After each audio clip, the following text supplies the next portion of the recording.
Okay, it is 5:03. We will begin the second presentation for the North Holton Street Viaduct Rehabilitation Project. We want to welcome anyone who's just joined us to this public involvement meeting.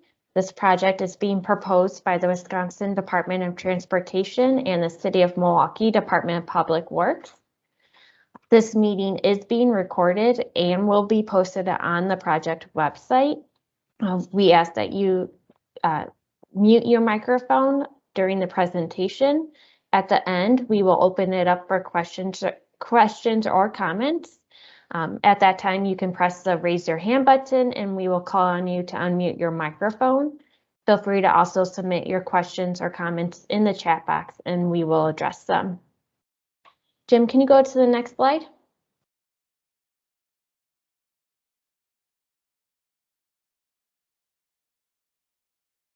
Thank you. We have a project team that consists of the Wisconsin Department of Transportation, Project Manager Greg Heifeman.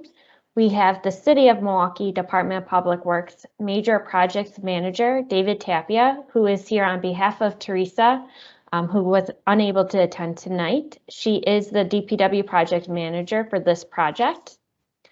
With us also includes Jonathan Thomas, our Structural Design Manager, Jim Hagan, our Structural Design Engineer, and myself, Megan O'Connor, the Project Liaison.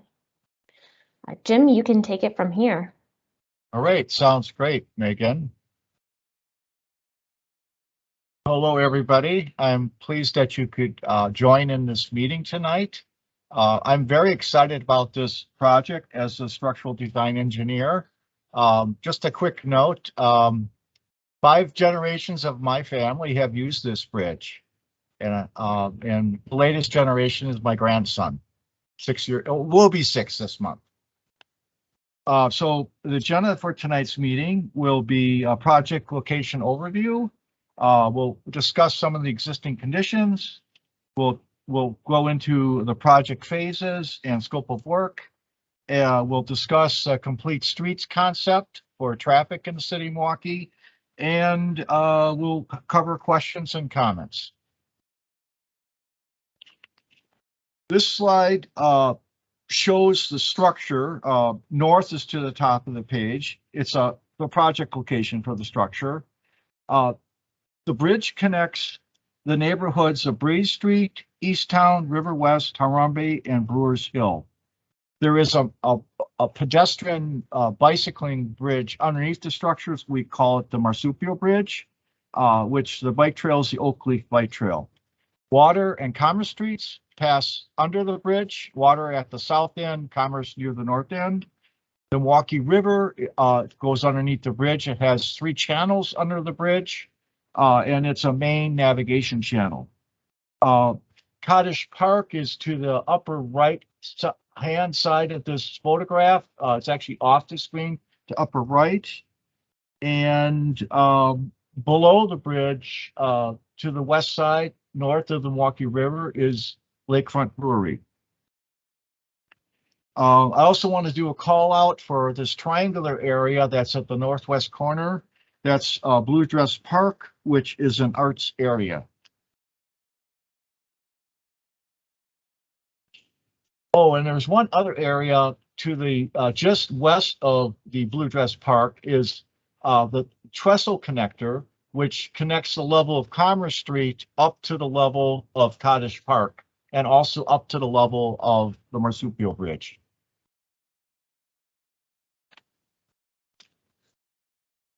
Giving a project overview in 1992, I'm sorry, 1890, it's late. I was out on structures for 5 hours today, out in the weather. I apologize for that. In 1892, the first viaduct was constructed at this location over the Milwaukee River. Portions of the north abutment sit on top of the foundation of the old bridge. This structure was replaced with the current North Holton Street Viaduct in 1926. So we're thinking it's going to be 96 years old. Holy cow! This current structure was rehabilitated in years 1987 to 1988. The deck was replaced. The current railing at the curb was installed. The exterior pedestrian railings were installed, the fencing at that time. There are no major changes to the structure or planned from an aesthetic standpoint other than painting of the steel frame superstructure and substructure piers.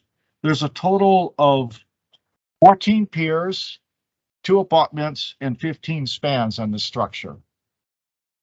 A historical review of the bridge has been completed by UWM. The bridge rehabilitation scope will not have an adverse effect on the historical character of the structure. The bridge is both currently structurally deficient and functionally obsolete. After the rehabilitation project, the sufficiency rating will improve and the bridge will not be structurally deficient. The bridge rehabilitation meets all FHWA and WSDOT safety and design requirements. In this slide, we're showing the just representative sampling of existing conditions. The upper left is a view looking to the north. It's basically starting at, this is the south abutment and expansion joint. That's the south abutment. And to the left is the west side of the bridge, and to the east, right is the east side. The middle upper shows a typical condition on a concrete deck. There's some spalling going on, and these will be addressed with the rehab. The upper right shows a expansion joint, which is leaking and failing, and these will be replaced during the rehab. The lower right shows one of the steel pier faces and the corrosion due to the leaking expansion joints. The middle bottom shows the north abutment. There's actually, you can see the remnant of the original land and stone foundation that the current bridge sits on top of. And we'll be doing reinforced concrete repair work and bearing replacement at the abutments. And the lower right shows a typical substructure unit that the steel piers sit on, and there's deterioration to the reinforced concrete, and that will be repaired.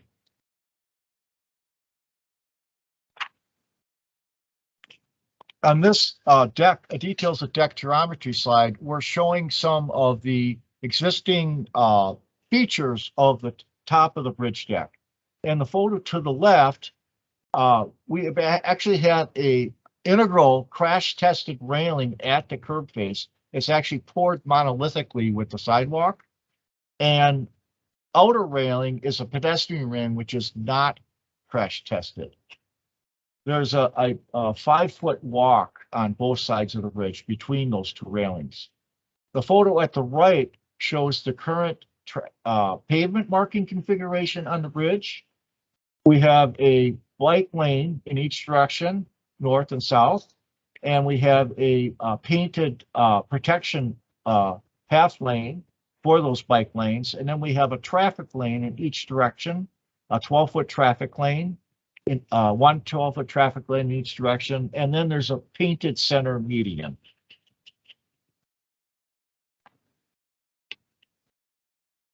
Now going into the phases of the project construction. For phase 1, the construction year is 2023. The design work for that phase is actually occurring in 2022. The existing concrete deck, exterior concrete pedestrian walk railings, and integral crash-tested vehicular railing at the curb are to remain. Limited concrete surface repairs will be performed on the bridge deck. The existing concrete bridge railings will remain as is, except at expansion joints. Steel rings at the approach wing walls are to be painted black, which is the existing color. The chain link fence is to remain. All expansion joints on the bridge deck, there's 11 total, are to be replaced. An approximately 4-foot wide section of the deck will be cut out going all the way across the bridge, including the railing and the integral crash-tested railing at the curb. And then the joints will be replaced, and the deck will be reinstalled, and the railings will be reinstalled. The girder bearings at both the north and south abutment are to be replaced in phase 1. Continuing on with phase 1, 2023 construction, the substructure, structural steel, and reinforced concrete repairs will occur at piers 1 through 8. Piers 1 through 8 are from the north side of the Milwaukee River all the way to the south abutment. Piers 1 through, and I just said that, sorry. Again, it's late. The substructure structural steel at piers 1 through 8 will be painted after the repair work. Reinforced concrete repairs will occur at the north and south abutments and below the water line at piers 7 and 8 located in the Milwaukee River. We'll be using a movable cofferdam along the faces of these piers, one pier at a time, in order to do the repair work to the reinforced concrete below the water line. Traffic control will move vehicles to one side of the bridge at a time to complete the expansion joint work. So basically, traffic on east half will be moved over to the west half, and will be able to do the expansion joint work on one half of the deck at a time. Moving on to phase 2. During phase 2, which is construction year 2024, design year 2023, the substructure, structural steel, and reinforced concrete repairs will occur to piers 9 through 14. Those piers are from the north bank of the Milwaukee River all the way up to the north abutment. Structural steel repairs are to columns and cross bracing on those piers. The substructure structural steel at piers 9 through 14 will then be painted. The existing stairs at pier 12 are to be replaced and will be ADA compliant. Moving on to phase 3. Phase 3 is 2025 construction year, 2024 design year. The superstructure structural steel repairs to the main girders, floor beams, and stringers and trusses will occur during this phase. I misstated in the first slide presentation. There's no purlins on the bridge, only stringers and floor beams and main girders and trusses. So just a definition, the area from the top of the deck, including the railings, to the underside of the deck is supported by these steel girders. That's called superstructure. Anything below the steel girders is called the substructure, including the reinforced concrete at the ground level. The entire steel superstructure of the bridge is to be sandblasted and painted after the steel repair work. So moving on, and this slide, we're showing, this is a rendering looking to the northwest from the east. We're showing, in this slide, we're showing the marsupial, which hangs from the underside of the viaduct. In the foreground, we see the south side Riverwalk, which currently does not extend through down to Pleasant Street. So that will be extended in a project in the near future, but not part of this project. The Riverwalk on the North Shore, which goes along that North Shore line, is complete all the way down.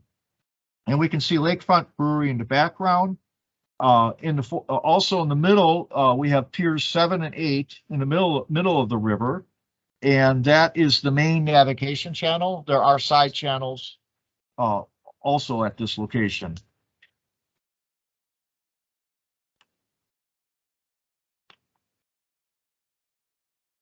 In this slide, we're talking about the construction staging details.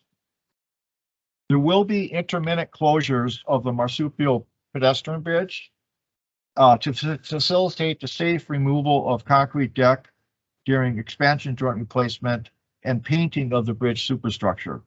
There will be temporary closures at Swing Park. Swing Park is located at the south end of the bridge, just north of Water Street, and the Milwaukee Riverwalk at the south end of the bridge for expansion joint replacement and painting. There will also be temporary closures of the Riverwalk on the north side of the bridge for the same purposes.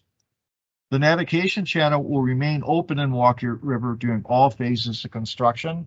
There'll be some narrowing of the channel, but the channel will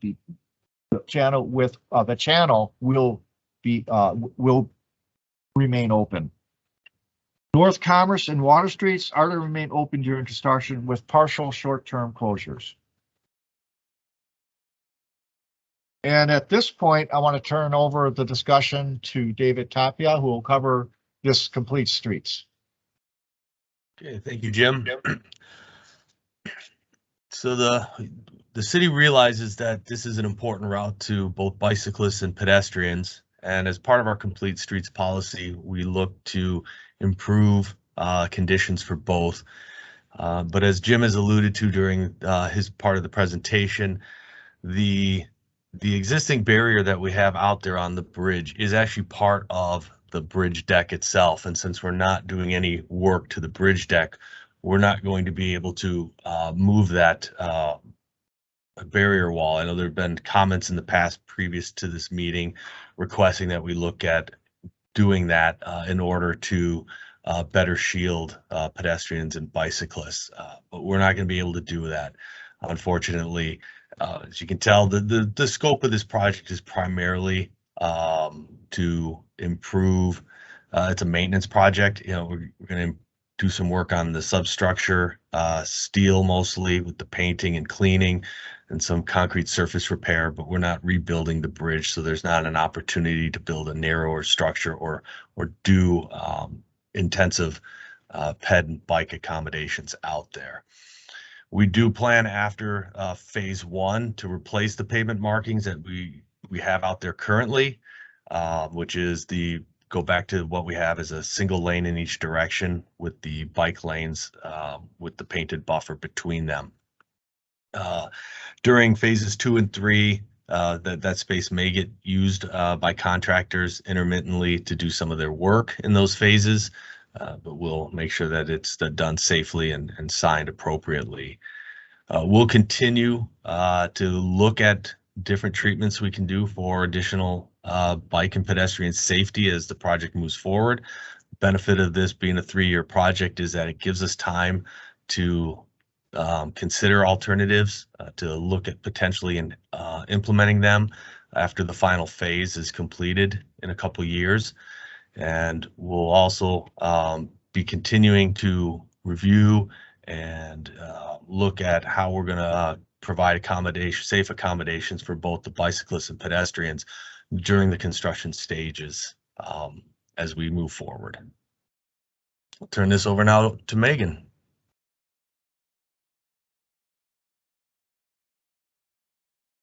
Thank you. Just want to go over a few things on how you can stay involved and informed about this project. We have a website that will display the design plans throughout each phase. Our project website is milwaukee.gov/DPW/Holton Bridge. You can sign up to receive project updates and submit comments directly online. So I do highly recommend that you go and check out our website. Other ways that you can stay connected with us is we post information about our projects on Facebook and Twitter, as well as our Nextdoor account if you are a subscriber to Nextdoor. If you go to the next slide, we can share our contact information with the project team. If you want to follow up with us individually, if you have any questions following this meeting, please feel free to reach out to us. We are here to assist and happy to make accommodations to schedule meetings with you if you have any questions. This formally concludes our presentation, so we will open it up for discussion. If you have any questions or comments, feel free to raise your hand. I will monitor the chat box, and that's it. So I do appreciate you attending this meeting.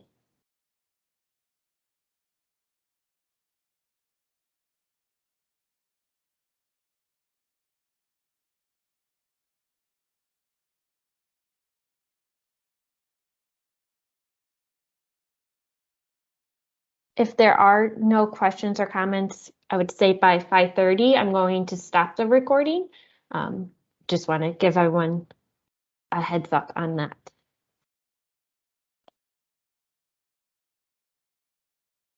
The representative from the fire department, you can unmute your microphone. Yes, hi, my name is Brian again from the fire department, and a question about phase 1. You mentioned that it was planned for 2023. Just wondering if that was planned for spring, summer, or fall at this time?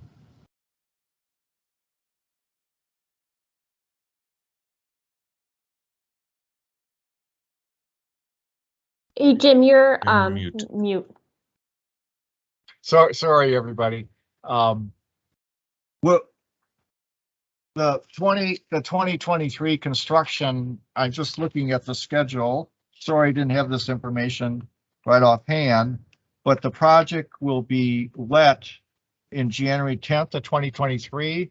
So that pushes us usually to, considering weather related, usually we'll have an April start. There might be a little bit of preliminary work going on out there before April. Okay, great. And do you have an anticipated time that the traffic lanes will be reduced? Will that be the entire 3-year project or just a portion of the phases? The traffic lanes will be reduced just during phase 1. Okay. Because that reduction is due to the expansion joint replacement. So once they're replaced, then all the other work is strictly down below, underneath the structure, and that's for the vehicles on Holton Street, on the viaduct itself, on the deck, on the upper surface. Okay, great. Thank you. Yeah. And Jim, do you have an anticipated completion for phase 1? So if it starts in April, it would wrap up before the winter season, like November, December, just so Brian has an idea with the traffic lanes.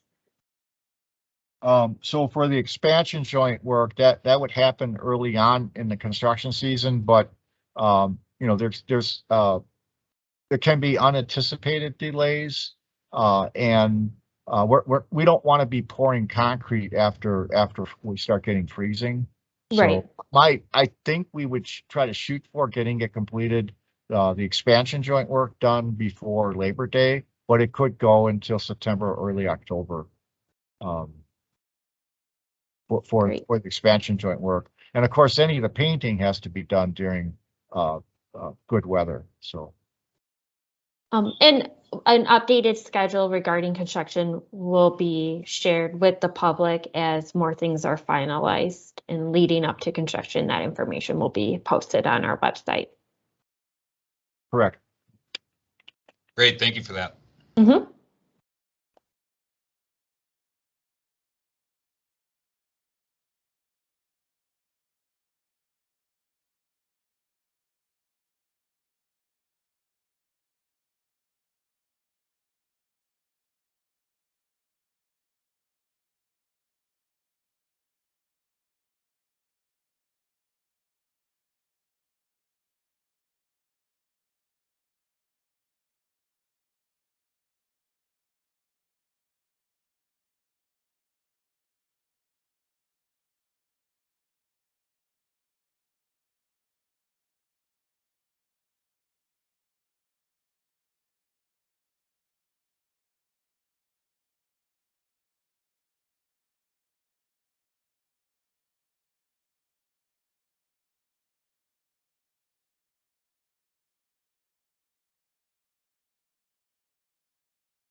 Russ, as you're the only member from the public still on this meeting, I just want to check before we stop recording if you have any questions or comments that have come up since the first presentation or the second presentation. No, I really don't. I guess I was just kind of curious on how the color of the bridge is picked. That's the only thing that's kind of small potatoes, but if that's just the regular bridge color in Milwaukee, or if that's any open. Yeah. That's a great question. Jim, would you like to address that? Yes. So yeah, hi Russ, Jim Hagan. We've met below the bridge. Yeah. Nice to see you again. Good to see you. So we went through a process with this. We covered it in our arts board meeting, but is my mic on or? Yeah, I hear you. Okay, yeah. So and basically the process is we retained an architect, Jim Tiwani of ADI architects, and they actually did the renderings for the structure, and we looked at we narrowed it down to 6 colors, and basically there's when you look at the structure in the early morning light, it looks real similar to this color that we chose. It's called sawdust. It's a Shorewood Williams color, and that was the paint groups that we were looking at, and it really came down to some of the darker some of the darker colors. It made it too dark for when you were underneath the bridge. It turned it into like a cave-like atmosphere, and especially during the daylight when you didn't have the lighting that's on the marsupial and at Swing Park, and then there's also lighting on the north end. You have lighting in your area, but so I'm not talking about nighttime, but during the daytime, the color selection was really based on one of the key criteria was how it looked, the experience of being underneath it during daytime. And we have a lot of days that's overcast in Milwaukee, so there's limited amount of natural lighting. So that was one of the key things we looked at. I don't know if I've explained that well. That's fine. I was just kind of curious on how that was done, but that was probably the only other question or that I had. If I have anything else, I'll email everybody. But thank you for your presentation. I was busy on the first time around, so I just wanted to listen to the second one and just wanted to see if anybody was saying anything. But I'll let everybody go home now. I'll sign off. Yeah. Okay. Well, thank you for your question. All right. Thank you. Thank you for joining us. Bye.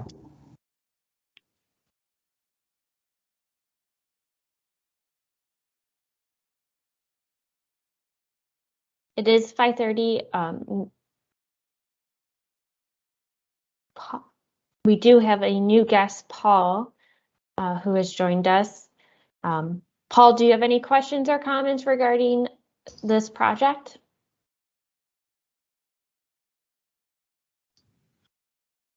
Hello. Hi.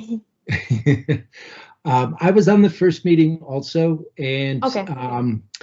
I am Paul Druka, and there was a question that came up about Blue Dress Park. I am the person that created Blue Dress Park back in 2000, and I understand, and so I just didn't really collect my thoughts initially, and I just thought I would check back in to see if there was additional conversation. I guess what I would maybe add, because this is being recorded for the record, is I understand people being a little confused about what that space is or means. But the fact that in that art project, it wasn't transformed was very intentional. And I feel like that space is very special.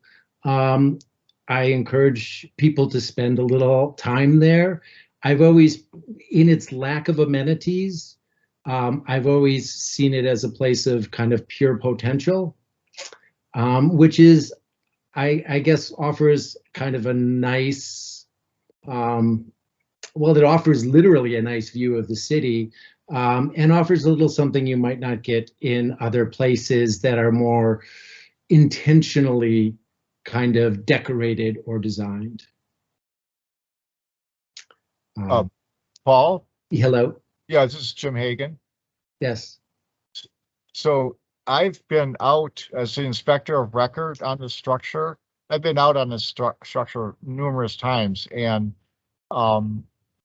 with the painting, with the narrowing of the traffic to one lane in each direction, it's a different experience being in that triangular area, that Blue Dress Park area now. The traffic is still going just as fast, but it's an extra 10 or 12 feet away from you, and it's a little bit different experience now. I don't know if you've been out there recently. I guess maybe I have not. I need to. Well, it's been so cold, not recently, but when the weather warms up. I will return. I make a point of it. And I guess another thing that I think of is that space is literally everything has changed around that little slab of forlorn concrete. And now the bridge itself is going to be changing. And having that as this time capsule is kind of nice. It's a little respite, I think. Well, thank you so much for sharing your perspective on the park. We appreciate it. I appreciate the opportunity.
With no new attendees, David, do you have any issue if I ended the recording?